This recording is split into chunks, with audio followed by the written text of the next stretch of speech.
Bad urban design is another big issue that often gets ignored.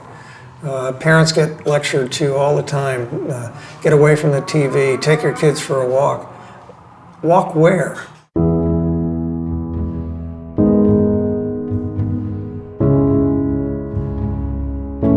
Cities need to change.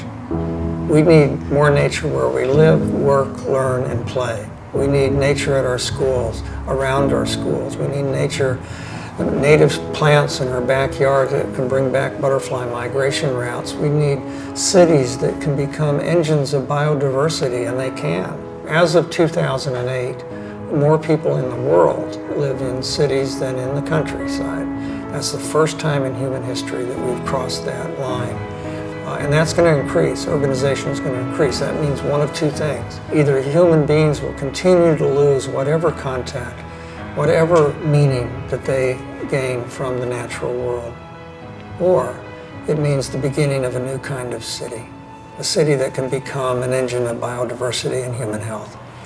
And there's lots of ways to create that new kind of city, new kinds of workplaces, new kinds of schools. Through design, there's a whole new arena of what's called biophilic architecture, biophilic design, caring for nature by protecting it everywhere we can, by creating more of it.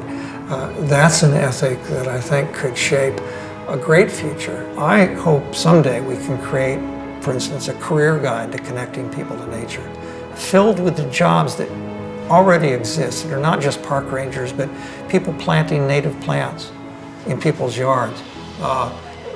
Nature preschool teachers, that's a green job as well. All kinds of biophilic architects, urban designers, all of those are jobs that connect people to nature. Martin Luther King said and demonstrated in many ways that any movement, any culture will fail if it cannot paint a picture of a world that people will want to go to. At best, we have images of a totally technological future, but truly, those technical solutions to difficult and huge problems, do they paint a picture of a world we want to go to? Those are about survival, but what about beauty? What about wonder?